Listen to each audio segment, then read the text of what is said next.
இந்த petrol diesel கொண்டு போகிற டேங்கர் லாரி பார்த்திருப்பீங்க. ஒரு இடத்துக்கு கொண்டு போய் அன்லோடிங் பண்ணும்போது அந்த டேங்கர் லாரியோட பாடியில இருந்து ஒரு எர்த் லைன் மூலமா கிரவுண்ட்ல கனெக்ட் பண்ணிடுவாங்க. சோ எதனால அப்படி பண்றாங்கன்னா, இந்த டேங்கர் லாரி மூலமா டீசல் ஃபுல் லோடு பண்ணிட்டு ரொம்ப தூரத்துக்கு எடுத்து கொண்டு போகும்போது அந்த டேங்குக்குள்ள பாத்தீங்கன்னா டீசல் அங்க எங்கன்னு குலுங்கிட்டே இருக்கும். அதிக அளவு உராய்வு ஏற்படும் போது அதுல ஸ்டாட்டிக் எலக்ட்ரிசிட்டி சார்ஜ் ஆகுது. இந்த ஸ்டாட்டிக் எலக்ட்ரிசிட்டி எப்படி உருவாகுதுன்னா, இப்போ ஒரு பலூன் இருக்குன்னா அந்த பலூனை நம்ம தலையில வச்சு நல்லா பிரஸ் பண்ணி தேய்க்கும் போது அந்த பலூன்ல எலக்ட்ரான்கள் ஃபார்ம் ஆகும். இப்ப அந்த பலூனை என்ன பண்ணணும்னா ஒரு காகித பேப்பர்ல வைக்கும் போது அந்த பாசிட்டிவும் நெகட்டிவும் அந்த ஈர்ப்பு விசையில ரெண்டு ஒட்டிக்கிறோம்.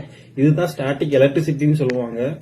ஆனா இது ஒரு டெம்பரவரி எலக்ட்ரிசிட்டி தான். இந்த டெம்பரவரி எலக்ட்ரிசிட்டி வச்சு பெரிய ஃபயரே உண்டு பண்ண முடியும். எப்படின்னா, இந்த எரிபொருள் டேங்கர் லாரி ஒரு இடத்துல அன்லோடிங் பண்ணும்போது அதுல எர்த் லைன் கனெக்ட் பண்ணலன்னா என்ன ஆகுனா, அந்த டேங்குக்குள்ள எலக்ட்ரிசிட்டி சார்ஜ் ஆகிட்டே இருக்கும். அந்த எலக்ட்ரான்கள்லாம் வெளியே போக வழி இல்லாம அங்கேயே இருக்கும். இப்போ அந்த எரிபொருள் ஆவியாகும் போது இது கூட அந்த எலக்ட்ரான்கள்லாம் சேர்ந்து ஃபயர் உண்டு பண்ண வாய்ப்பு இருக்கு. இதுவே அந்த டேங்கர் லாரி இருந்து ஒரு எர்த் லைன் மூலமா கிரவுண்ட்ல கனெக்ட்ல இருந்துச்சுன்னா அந்த சார்ஜ் ஆயிருக்க எலக்ட்ரிசிட்டி எல்லாம் உடனே டிஸ்சார்ஜ் ஆயிரும்.